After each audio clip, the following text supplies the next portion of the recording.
tardes a todos ustedes. Como ha dicho Victoria, yo no he estado nunca relacionado con ninguna cuestión de lucha antidopaje, de manera que soy el profesor de genética o el investigador en genética que obviamente estoy muy familiarizado con las cuestiones de terapia génica, pero la invitación de Ana y de Victoria, a la que se lo agradezco muchísimo, pues me obligó a hacer una revisión, de manera que soy todo un outsider que se pone a mirar el asunto por primera vez con detenimiento, más allá del lógico que pueda tener cualquier otra persona, y tenía que hacer una presentación que fuera razonablemente digna para contarles a ustedes, digamos, nuevas estrategias de dopaje, todas aquellas que vienen de aprovechar, digamos, en el lado oscuro, lo que son las estrategias desarrolladas para curar enfermedades genéticas, mediante lo que se ha llamado terapia génica. No quiero empezar de todas maneras sin decirles que me hizo mucha ilusión la invitación de Ana Muñoz y la invitación de Victoria.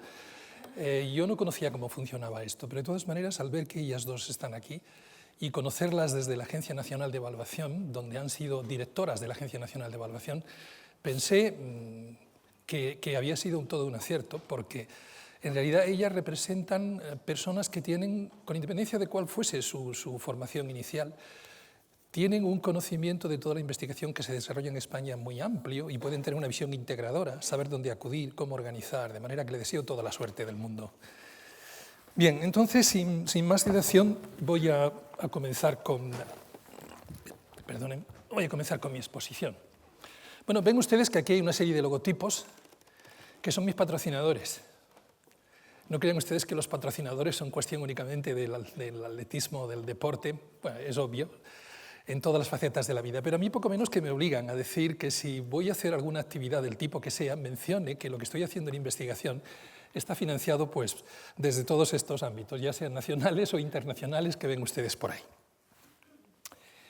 Bien, quizá siguiendo mi vocación docente, lo primero que hice fue plantearme cuál era la definición exactamente de dopaje genético en el contexto de todo lo que es el dopaje. Y obtuve esta definición de la Agencia Antidopaje Mundial, de la WADA.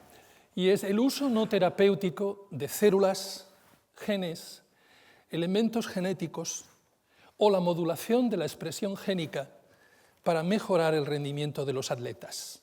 Esto me obligaba a tener una visión bastante amplia. No solamente es modificar genéticamente, modificar células que luego después añado, o fracciones de un genoma, en fin.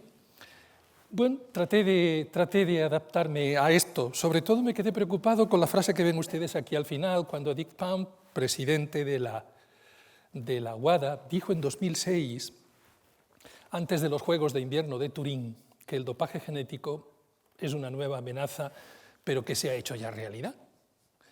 Y traté de indagar a ver hasta dónde había llegado también la realidad, porque posibilidades, la verdad es que hay muchísimas.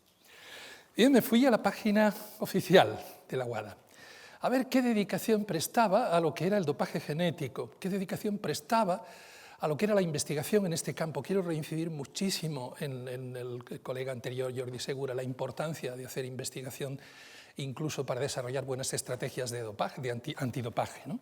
Y vi que decía muchísimas cosas, me alegré, se las resumo desde mi punto de vista en esta diapositiva. En el año 2001, la Comisión Médica del Comité Olímpico Internacional se reúne para discutir las implicaciones de la terapia génica en el deporte. Parece ser que desde ese momento, por lo menos, cobra carta de oficialidad la problemática del dopaje específicamente genético. En el año 2002, la WADA se reúne en Cold Spring Harbor, en Nueva York, y desde entonces ya he oído de colegas anteriores referencias de las actividades, ¿no? En el mismo 2002, el Comité de Bioética Asesor del presidente de Estados Unidos se reúne para discutir sobre los aspectos éticos del uso de la tecnología genética relacionada con el deporte. Obama tiene muchos, en este caso no, el presidente de los Estados Unidos en general, sea cual sea, suelen tener una cohorte de consejeros científicos muy importante. Eso es una cosa muy importante, que le asesoren directamente al presidente en cualquier materia científica proyectada hacia el ámbito social que ustedes quieran. En el año 2003, la WADA decide incluir la prohibición del dopaje genético en su código, hecho que se formaliza en 2004. Entre 2004 y 2003, la American Association for the Advancement of Science la famosa editora de revistas como Science, por ejemplo, se reúne para discutir aspectos éticos y científicos de la tecnología de transferencia génica en el deporte. Era algo realmente muy trascendente también para la comunidad científica. En el año 2005, la WADA celebra su segunda reunión sobre el tema. En 2010, un proyecto financiado por la WADA describe que es posible detectar los resultados del abuso de técnicas de transferencia genética, es decir, técnicas de terapia génica mal encaminadas, y el primer producto asociado a dopaje genético, que a mí me conste, y me van a perdonar si cometo errores de bulto, los llevamos al año 2006 en los Juegos Inviernos de Turín con el Repoxygen, que luego saldrá y tendrá que ver, lógicamente, con la problemática de la EPO. Bien, las posibilidades de dopaje genético se apoyan en las que desarrolló la ingeniería genética desde hace ya bastante tiempo, quizá no mucho, todo es relativo, desde finales de la década de los 70. Aquí ven ustedes ejemplificados en una serie de investigadores, todos ellos galardonados, o bien con el Premio Nobel de Fisiología o Medicina 78-80 o con Premio Nobel de Química del 93, gente que contribuyó decisivamente al avance metodológico en este campo. Entonces, por ejemplo, el Nobel de Fisiología y Medicina o Medicina del 78 se le concedió a Albert Nathan C. Smith por su descubrimiento de lo que se llamaron las endonucleasas de restricción, que son unas enzimas que, para que ustedes me entiendan, son como unas tijeras que nos daban la posibilidad de cortar el material genético por sitios altamente específicos y repetibles. En el año 1980, el Nobel de Química fue concedido a Paul Baer, Walter Gilbert y Frederick Sanger, por lo que fue las contribuciones fundamentales, por un lado, de los estudios de biología molecular para la generación de moléculas de DNA recombinante. Es decir, se abre la posibilidad de que pudiéramos tomar un fragmento de un gen humano o un gen humano completo, meterlo dentro de una bacteria y hacer que allí se exprese y se reproduzca.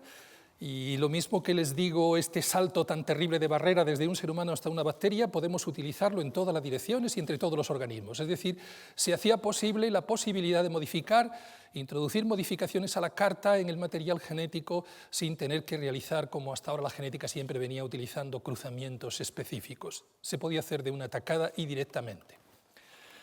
Walter Gilbert y Frederick Sanger, el Nobel fue por el desarrollo de las primeras tecnologías de secuenciación, que ya habrán oído ustedes en la prensa que se han llegado ya a un extremo extraordinario de rapidez y de abaratamiento de costes, de manera que podemos saber y estamos sabiendo, y tenemos noticia prácticamente cada día, de nuevas secuenciaciones de genomas completos de distintos organismos. Por supuesto, el humano se presentó en el año 2001 y ahora lo que se está es en fase más bien de analizar muchos seres humanos para ver la variabilidad que nos asiste, o analizar muchos tipos de cánceres para ver cuáles son los datos que tienen en común y, por tanto, diseñar estrategias para corregir los defectos, etc.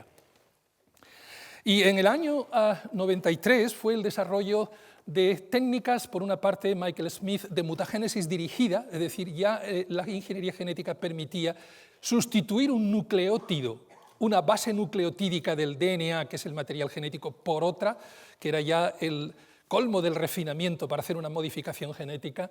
Y Carrie B. Mullis desarrolló el método de la PCR, un método que se llama amplificación en cadena de la polimerasa, que democratizó todos los laboratorios de biología celular del mundo, haciendo que prácticamente en cualquier sitio se pudiera hacer una buena biología molecular e incluso hacer diseños de terapia génica con unos costes y una rapidez realmente sorprendentes. Para los que no estén familiarizados en absoluto con lo que es un gen o con lo que es la genética, les voy a dedicar 2 diapositivas, pero que quizá nos sirvan para entender algo de lo que voy a comentar posteriormente. En esta diapositiva tienen ustedes representado como si fuese toda ella una célula. Dentro de la célula, este pequeño rectángulo un poquito más claro representaría el núcleo. Y aunque no hay una proporcionalidad en cuanto a las dimensiones, este otro rectángulo que corre perpendicular al anterior sería una mitocondria, un orgánulo que está en el citoplasma, pero que es fundamental, y sobre todo para los que aquí estamos y hablando de lo que estamos hablando, porque es la factoría de generar energía. Resulta que las mitocondrias tienen su propio material genético, su propia maquinaria de expresión y de síntesis de proteínas, Y lo que pasa en el núcleo es que, evidentemente, el material genético está repartido entre cromosomas y dentro de cada cromosoma hay muchos genes. Un gen, dicho de la forma más sencilla posible, es un fragmento de DNA que debe de reunir una serie de características que le garanticen su función como tal. Globalmente, si estas dos líneas paralelas fuesen un trocito que representara un fragmento de un gen incrustado en el genoma nuclear, lo primero que hace es que se transcribe, es decir, genera una copia de cadena sencilla de otra molécula de ácido nucleico denominado ribonucleico, que es el RNA. Este RNA, si es un RNA mensajero que en realidad lleva la información para la síntesis de una proteína, lo que hace es sufrir un proceso de maduración dentro del núcleo, sale al citoplasma, se une a unos factorías de síntesis de proteínas que se llaman ribosomas y se dirige a la síntesis de proteínas.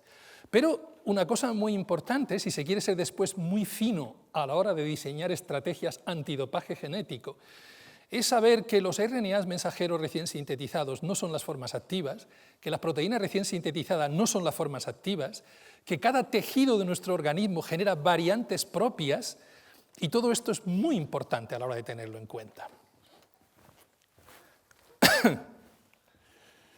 Y como les decía, la siguiente diapositiva de conceptos fundamentales. Les decía, un gen es un fragmento de DNA que tiene que tener una serie de requerimientos estructurales que le garanticen su función. Esto sería el esquema de un típico gen codificante, es decir, un gen que va a expresarse en RNA mensajero y este RNA mensajero después va a generar una proteína. Tiene en su parte izquierda, que nosotros llamamos 5', una región que se llama promotor. Es el sitio regulador. Para que ese gen funcione, esa secuencia tiene que estar intacta y tiene que recibir las órdenes en forma de lo que se llaman factores de transcripción para que ese gen se exprese. Nuestros genes son todos muy vagos, no se expresan prácticamente, a diferencia de las bacterias. Entonces, nosotros para que tengamos la expresión de un gen en un tejido tenemos que estimularlos, convencerlo. Y eso a veces requiere la participación de otros elementos reguladores, como por ejemplo potenciadores, etcétera, que pueden estar a cientos de miles de pares de bases lejos de donde está el gen originalmente, la secuencia del gen de la que les estoy hablando. ¿Ven ustedes la complejidad que tiene el control de la expresión génica? Bien, por otra parte, aquí ven ustedes que aparece la palabra exón 1, aquí exón 2, exón 3 y en medio intrones. En realidad, lo que va a quedar en el RNA mensajero maduro o procesado es solo una versión reducida en RNA de ese gen inicial, mucho más pequeña. El gen puede tener cientos de miles de pares de bases si quieren, los hay de hasta más de 2 megabases, millones de pares de bases, pero los RNA mensajeros son todos muy pequeñitos, porque han eliminado todo lo que son los intrones. Eso se quita de en medio y queda, por tanto, un RNA mucho más pequeñito, que es el que va a servir de base para la síntesis de la proteína. Bien, hasta aquí es una clase de genética general de estas, ¿verdad? Pero que creo de verdad que va a ser importante. Bien, entonces, ¿qué es la terapia génica? Creo que he pasado 2 seguidas. No, se me ha olvidado este comentario. Los genes pueden mutar y generar enfermedades humanas hereditarias, o a veces no hereditarias, como la inmensa mayoría de los cánceres. Todos tienen genes que mutan, pero como sucede en lo que se llama la línea somática, es decir, que no afecta a la línea germinal, esas mutaciones que ocurren en la línea somática no se transmiten a la descendencia. Bien, los genes en cualquier caso pueden mutar en línea somática o en línea germinal y pueden generar enfermedades humanas. Y la terapia génica lo que ha hecho es desarrollar métodos para o bien corregir esos genes mutados en los tejidos afectados, o bien sustituirlos por copias normales, o a veces añadir copias normales de genes porque el defecto había consistido en que habíamos perdido por deleción, por ejemplo, un gen. Unas veces es arreglar la pequeña mutación puntual que ha ocurrido, otras veces es que tenemos que restituir la copia perdida. ¿Y cuáles son las estrategias que se han desarrollado? Miren, se pueden resumir fundamentalmente en estos 3 grandes apartados, que luego les voy a explicar con un pelín más de detenimiento, poco, en otras diapositivas gráficas un poquito más sencillas. La primera de las posibilidades es la inyección directa de vectores plasmídicos con el gen del tejido apropiado. He metido algunas palabras que probablemente muchos de ustedes no entenderán, pero voy poquito a poco. Es decir, lo que se trata es de que producimos in vitro, es decir, en tubo de ensayo, en el bench, en el sitio del laboratorio, en placa de Petri, generamos una molécula de ADN recombinante, por ejemplo, con el gen corregido, que va a ser un gen exógeno o un transgen. Y esta construcción la incluimos en plásmidos bacterianos. Las bacterias tienen también su propio genoma, pero tienen un genoma principal y unos pequeños rosquitos de DNA secundarios que se llaman plásmidos. Y esos plásmidos los podemos sacar y meter con mucha facilidad. Entonces, esta estrategia de ingeniería genética se basa en que yo he tomado el gen, aunque sea de procedencia humana, lo he extraído de alguna biopsia de sangre, lo más fácil del ser humano, lo he colocado dentro de ese plásmido, le he corregido el defecto, lo he reproducido y a continuación lo que hago es hacer una inyección directa en tejido, por ejemplo, tejido muscular, por ejemplo, por supuesto, una inyección intravenosa o una inyección en médula ósea, depende de lo que busque, depende de lo que quiera. Esta construcción es capaz de penetrar en los núcleos de las células receptoras, a veces se queda simplemente libre, y el gen que lleva se expresa, pero otras veces se puede incluir dentro del genoma, se integraría. El problema, lógicamente, es una baja efectividad del proceso final y se están utilizando alternativas como, por ejemplo, vehiculizar las moléculas de DNA recombinante con nanopartículas o con vesículas lipídicas. Ustedes háganme caso, pero esto es más o menos la cuestión, ¿no? Bien. La segunda es que si queremos aumentar mucho la efectividad y cambiar genéticamente unas células de un individuo receptor, lo mejor es utilizar virus. Virus que no van a ser nunca los virus naturales, claro, van a ser virus domesticados a los que les vamos a quitar por una parte su capacidad de reproducirse y de hacer daño y vamos a utilizar únicamente su capacidad de vehiculizar nuestro gen corregido y llevarlo exactamente a las células que nosotros queremos y dejar allí los genes o integrarlos dentro del genoma. Entonces, cuando hablamos de utilización de vectores virales, pues hay que construir esos vectores que, como les digo, son defectivos, pero incluyen la secuencia del gen corregido. Los virus recombinantes se integran lo mismo, pueden ser inyecciones directas, torrente circulatorio, lo que ustedes quieran, en el organismo, digamos, receptor. Naturalmente, dependiendo de qué sistema utilicemos de integración, pueden haber una distribución y una acción sistémica o más concreta sobre tejidos concretos. Y la selección de promotores permitiría controlar la expresión del gen. Es decir, recuerdan que antes les he mencionado la palabra promotor, es la secuencia que necesita un gen para tomar una orden. Bueno, si utilizamos un vector viral, hacemos una inyección intravenosa, se mete en muchas células, pero solo queremos que se exprese en unas células determinadas, utilizamos entonces un promotor que solo va a ser reconocido por proteínas producidas por esa célula, con lo cual conseguimos la expresión específica dentro de esa célula. ¿Ven ustedes? Esto es complicado, sofisticado, pero les puedo asegurar que funciona. Y por último está una variante que es la terapia ex vivo con células modificadas genéticamente, que consiste normalmente en que si yo quiero corregir, pues por ejemplo, imagínense ustedes un problema de anemia. El otro día estaba en la Fundación Jiménez Díaz con Juan Antonio Weren hablando de sus protocolos que ya están en estado de investigación clínica en fase 2. Él quiere corregir la anemia de Fanconi. Entonces lo que hacen es extraer células del médula ósea del organismo, las pone en el banco, allí entonces hace todas las modificaciones consiguientes, las mete dentro de unos vectores lentivirales, después hace un trasplante de médula ósea, es decir, o les incluye de nuevo la célula médula ósea modificada, y esto funciona muy bien en ratones, y ya empieza a haber resultados prometedores también en el ser humano. Pero ex vivo es sacar de un organismo parte de sus células mediante una biopsia, modificarlas genéticamente y reinsertarlas. Esto es lo que les decía, al menos 2 o 3 diapositivas muy rápidas para que vean ustedes. Esto sería el esquema de una bacteria, este es el genoma principal. Estos rosquitos de aquí son los plásmidos, en donde la primera estrategia, inyección directa de vectores plasmídicos con el gen deseado, donde se ejecuta, ¿no? Estos serían vectores adenovirales, por ejemplo, utilizados dentro de la segunda estrategia, la que se apoya en virus. Y fíjense, los vectores adenovirales, como verán en una diapositiva final de resumen, tienen su especificidad de tejido, aunque actúan de manera bastante general, pero tienen alguna singularidad. Por ejemplo, no integran nunca el gen que nosotros queremos meter dentro del genoma receptor, con lo cual si lo que buscamos es que no nos encuentren, este no dejaría huella en ese sentido.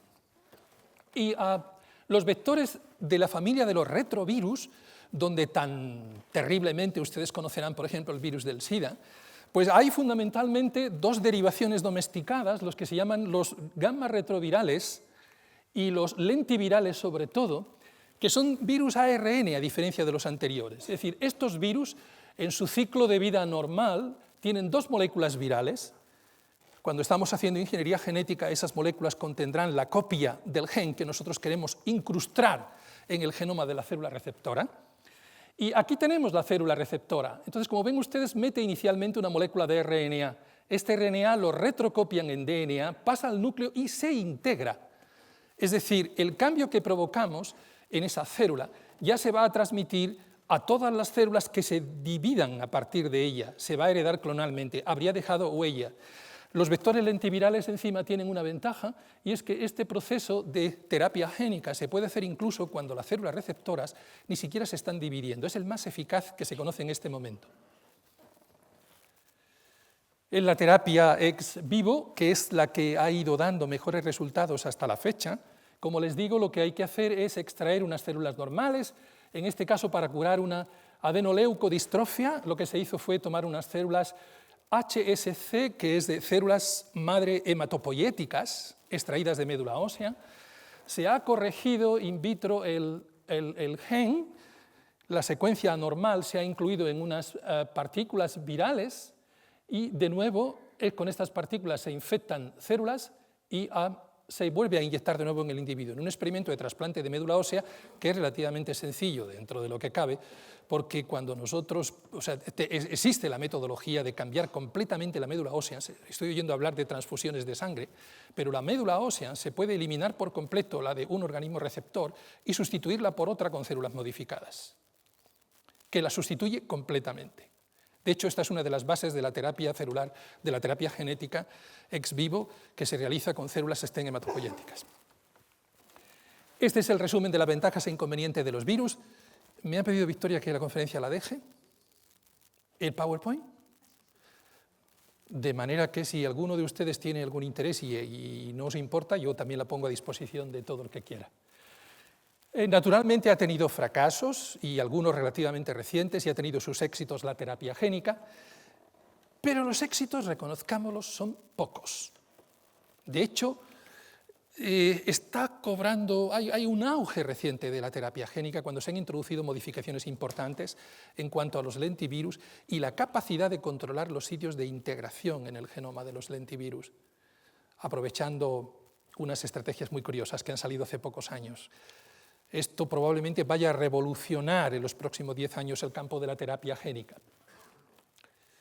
Cuando no se controlaba el sitio de integración, naturalmente los virus podían meter el gen corregido en cualquier sitio, incluso en mitad de un gen importante, y fastidiar a la célula o generar un cáncer, como ya se han detectado y se han paralizado por ello casos de terapia génica. Es decir, para que ustedes se hagan una idea, la terapia génica hoy día es una posibilidad, es una realidad en muy pocos casos y no está exenta de problemas, pero se están tratando de resolver, y es previsible, les resumo, que en los próximos 10 años, con los nuevos vectores lentivirales y el haber conseguido controlar los sistemas de integración, es esperable que se vaya a revitalizar.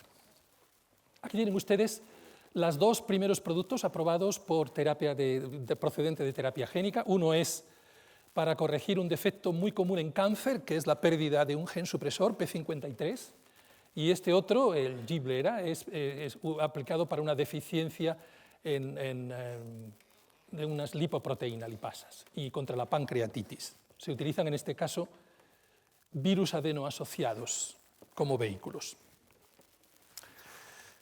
Claro, viene la otra cuestión. Todo esto se puede aprovechar por el lado oscuro. A mí lo que no me interesa es corregir el defecto de un gen para que la persona siga siendo normal, sino que lo que me interesa es que sea un superatleta.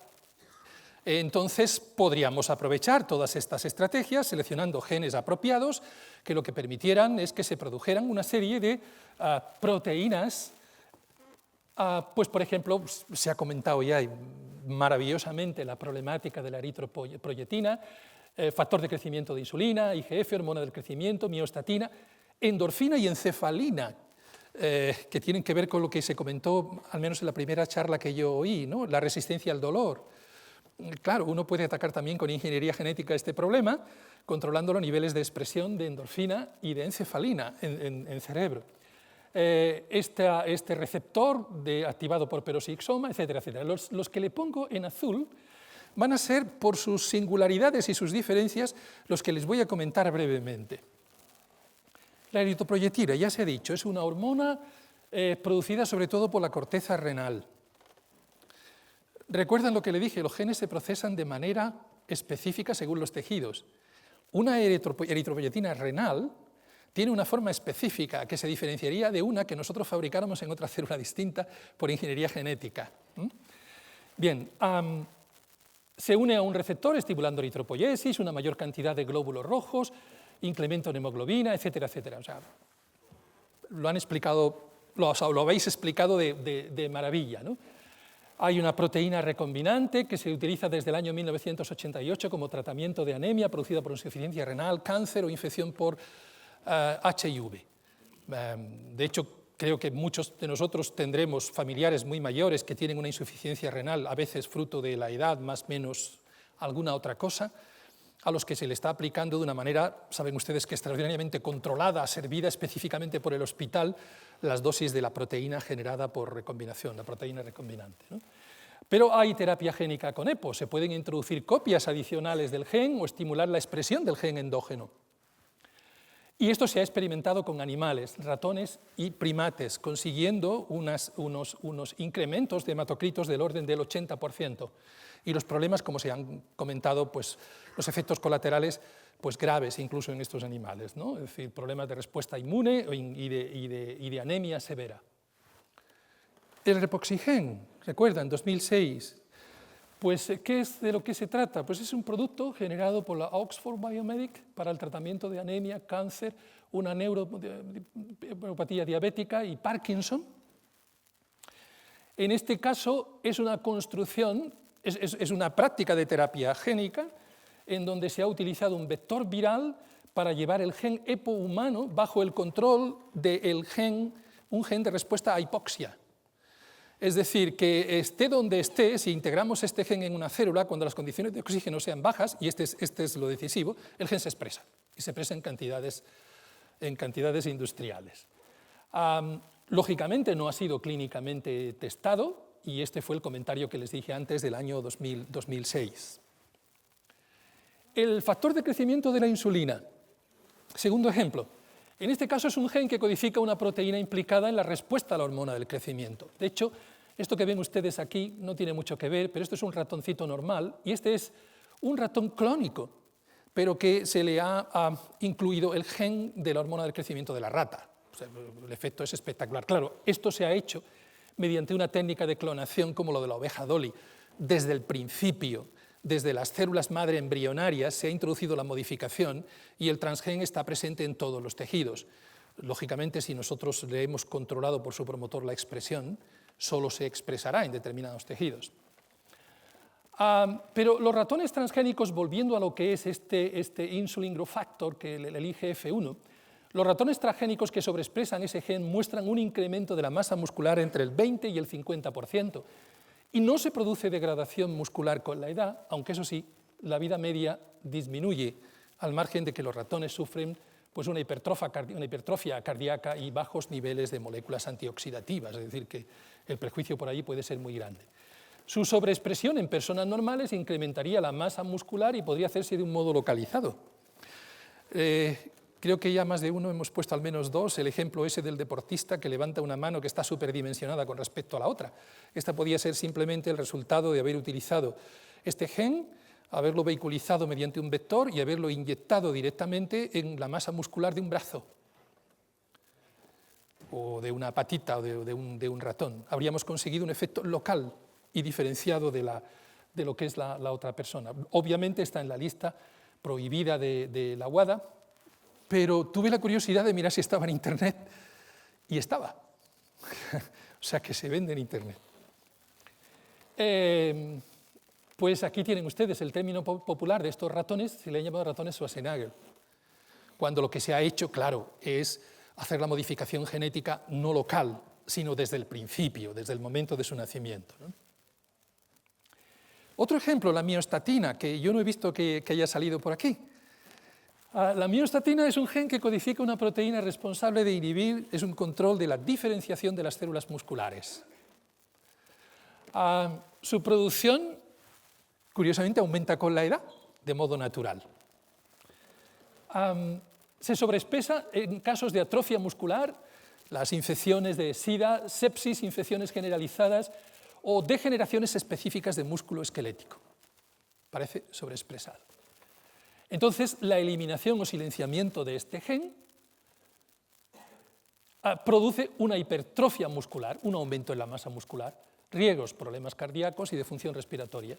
Entonces, los inhibidores de la miostatina también están en la lista de sustancias prohibidas por la WADA, ¿no? Hay terapia génica basada en el uso de unos virus adenoasociados, también desarrollada en modelos animales. Y fíjense ustedes, en el año 2004 nació un chico alemán con una mutación en las 2 copias del gen y ya nació con los músculos especialmente desarrollados. ¿Qué hacemos con este chico? ¿Le prohibimos que participe en los Juegos Olímpicos y de manera natural ha desarrollado esta anomalía genética que es perder los genes? Y entonces esto es una cuestión delicada, ¿no? Y naturalmente cuando fabricamos transgénicos inhibiendo el gen de la miostatina, pues sacamos estas double muscle cattle, la Belgian blue cattle, que son precisamente resultado de trabajar, modificar genéticamente el gen de la miostatina para inhibirlo. Y aquí tienen ustedes otro gen, el PPAR delta, este regulador, que lo que está es regulando la oxidación de los ácidos grasos y aumenta la actividad mitocondrial y el uptake de glucosa, la utilización de la glucosa.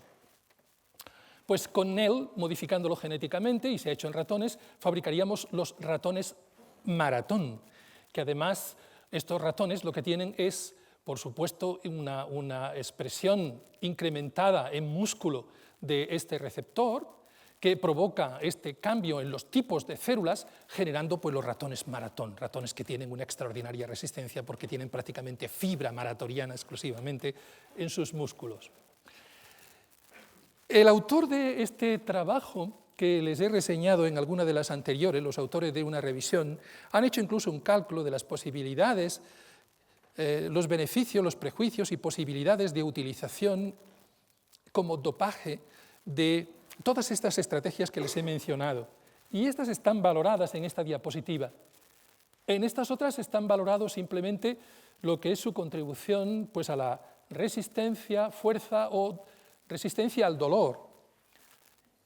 Y lo que sí es cierto es que si alguien intenta hacer estos sistemas de dopaje, estoy completamente de acuerdo que lo primero que haría es ir al laboratorio del doctor Luis Horta, porque él nos va a decir al final del proceso todo lo que ha pasado, pero si quisiéramos ver qué procedimiento se ha utilizado para llegar allí, es verdad que en muchos casos hay nuevas estrategias para detectarlo. Por ejemplo, métodos directos serían la identificación de la proteína recombinante o de los vectores de reinserción, que todos van siempre a los fluidos corporales.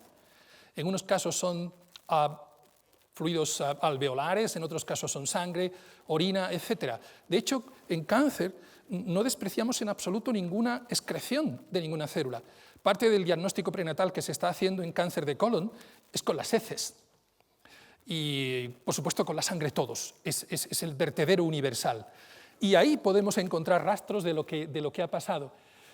Utilizando la tecnología más reciente del ámbito de la biología molecular, ¿verdad? Por ejemplo, los transgenes no suelen tener intrones, los genes son demasiado grandes. Cuando se hace una composición extraña, lo que se trabaja es con una copia en DNA del RNA mensajero que es más chiquitito, y eso se nota enseguida, que eso no estaba allí.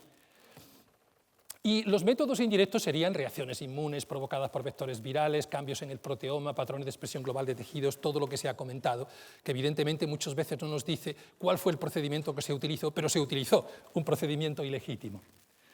Entonces quiero terminar, si me permite, Victoria, con una poquita diapositivas, que son, bueno, yo tengo la sensación como de haber dar más ideas, pero en realidad habría que estar al tanto, fundamentalmente desde mi punto de vista, si queremos que nuestras estrategias antidopaje vayan paralelas a los que están tratando de hacerlo mal. Tendríamos que estar muy al tanto de estas tres cuestiones. El avance que se está produciendo en terapia celular somática, el descubrimiento de nuevos mecanismos de control de expresión genética, por ejemplo, con microRNAs, y lo que es la epigenética. Y esto casi sí que es lo que más me va a doler no poder explicarlo más. ¿Saben ustedes lo que son las células madre? Tienen una idea. Una célula madre embrionaria, pues nosotros tenemos, cuando empezamos el desarrollo, en la fase más o menos de mórula, muy al principio, hay unas poquitas células que tienen totipotencia celular. Es decir, si cogemos una sola de esas células, cada una de ellas podía generar un nuevo individuo completo, con su tejido embrionario y extraembrionario. De hecho, este es el fundamento de que haya gemelos y que haya incluso hasta partos quíntuples, ¿no? Se trata simplemente de que se ha producido una separación, puede haber incluso una sola fecundación, pero se ha producido una disgregación de ese embrión al principio y se han sembrado 5 puntos de partida de 5 individuos completos. Bueno, pues conforme avanza el desarrollo embrionario, vamos perdiendo eso que se llama totipotencia. Lo que normalmente verán ustedes en la prensa como células STEM embrionarias, ya no son estas, son pluripotentes pero no son estas, y aparecen en una fase más avanzada que se llama blastocisto celular, la célula de la masa celular interna. Pero bueno, estos tienen capacidad también de, si nosotros los metemos en cualquier sitio, se diferencian enseguida en cualquier tipo celular. ¿De acuerdo? Y todos los tejidos guardan una pequeña colección de lo que se llaman células madre adultas, que son las encargadas de poder regenerar el tejido. Imagínense ustedes un músculo que envejece, porque sus células madre adultas, que son las que podrían estar reponiendo las lesiones, y ya se nos agotan. Pero nosotros podríamos sustituirlas o añadirlas en una etapa joven para que haya una mayor producción. Estoy dando ideas. Sobre todo, esto cobra más importancia todavía cuando el Nobel del año 2012, justo el año pasado, donde se le dio a Gordon y Yamanaka, pues han encontrado unos procedimientos por los cuales yo puedo tomar una biopsia de piel de cualquier persona, puedo volver atrás, rehacer hacia atrás el desarrollo embrionario y generar lo que se llaman IPS, que son unas células pluripotenciales muy parecidas a esas células que yo les decía embrionaria, no las primeras, sino parecidas a las que estaban en el blastocisto. Entonces, estas células son muy fáciles de cultivar, de modificar genéticamente, y se han desarrollado protocolos que permiten diferenciar esas células hacia el tejido que nos dé la gana. ¿Qué quiero fabricar? Músculo, músculo. Quiero fabricar células de médula ósea, células sanguíneas. Bueno, quizá tampoco se me vaya a mí y diga una mentira. Hay unos cuantos protocolos que están empezando a funcionar bien, pero es previsible que cada vez haya más. Pues imagínense ustedes, podemos estar reponiendo células nuestras donde nos dé la gana y como nos dé la gana, después incluso de haber sido modificadas genéticamente. Y lo de los microRNAs es simplemente que se ha descubierto que, y es increíble decir esto, pero el Nobel de Medicina del 2006 se concedió a unos señores que identificaron unas pequeñas moleculitas de RNA que estaban en el citoplasma, que andan buscando los RNAs mensajeros de otros genes, controlando los niveles de su expresión. Como no tengo tiempo, les voy a decir una cosa. Se están empezando a desarrollar pastillas con microRNAs para controlar la expresión génica. Y no la de cualquier gen, sino de genes específicos, porque funcionan por homología de secuencia. Estemos al tanto de a ver en dónde va a quedar todo esto. Y lo último es pues la cuestión de la epigenética. El DNA no está desnudo, está protegido fundamentalmente por unas proteínas que se llaman histonas. Y esas proteínas son susceptibles de sufrir modificaciones covalentes, pequeñas modificaciones químicas, pero que son trascendentales, porque según el tipo de modificaciones que se produzcan en la zona de la región promotora, esos cambios epigenéticos podían hacer que el gen no se expresara o se expresara con más facilidad. Entonces, miren ustedes, la epigenética es la puerta abierta a los factores ambientales, edad, sexo, alimentación, dieta, etc. Y, por supuesto, un montón de drogas.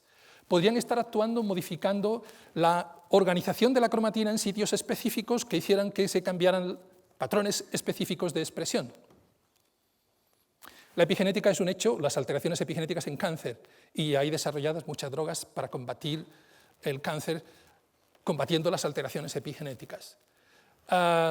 Esto es increíble porque, fíjense ustedes, el propio ejercicio muscular cambia el epigenoma, cambia el patrón epigenético de un genoma, haciendo que se expresen más genes implicados en la fosforilación oxidativa. Y lo bueno o lo malo que tienen los cambios epigenéticos es que los resultados pueden ser duraderos durante todo el linaje de esas células. Incluso hay cambios epigenéticos que se transmiten a la descendencia. Esto que les pongo aquí abajo es que la cafeína produce efectos muy parecidos en el epigenoma al ejercicio. Y se han descrito los genes concretos que están implicados. Quizás sea una versión nueva, ¿no?, con respecto a todo esto. Y ya termino. La edad nos hace... Tenemos un epigenoma de mayores. Un colega, Manel Esteller, ahora en Barcelona, antes en el Centro Nacional de Investigaciones Oncológicas, ha hecho unos estudios muy bonitos comparando lo que es el epigenoma de centenarios con personas de edades intermedias y de personas recién nacidas. Y ha comprobado que efectivamente hay unos cambios que van asociados a la edad. Por consiguiente, imagínense ustedes, también se ha dejado ya volar la idea de que hay otra causa más del envejecimiento y hay otro sitio más donde incidir en que tengamos el genoma más joven. Todo esto lo pueden ustedes después traducir a aspectos también muy concretos. Es decir, supongo que continuará y que esto va a ser una lucha, que es la lucha que existe en todos los estamentos sociales, en todas las sociedades, y que la única esperanza que nos queda, y yo comparto totalmente con Jordi Segura, es que el lado oscuro no es tan grande. A mí mi mujer, cuando me cabreo mucho y vamos conduciendo juntos en la carretera y veo que hay una barrabasada que alguien hace por allí y me cabreo así mucho, normalmente no abro la ventanilla ni nada, yo me lo digo todo dentro y queda en casa, ¿no? Pero me dice ella, mira, piénsalo de otro lado, lo bien que conduce la mayoría de la gente. Porque es verdad, si no sería imposible conducir por las carreteras, y es verdad que todos estamos conduciendo. De manera que tengamos esa visión un poco más optimista, pero en absoluto inocente, y seamos muy precavidos y estemos al tanto de todas las nuevas metodologías, porque van a ser nuevas fuentes de utilización por el lado oscuro, obviamente. Muchas gracias.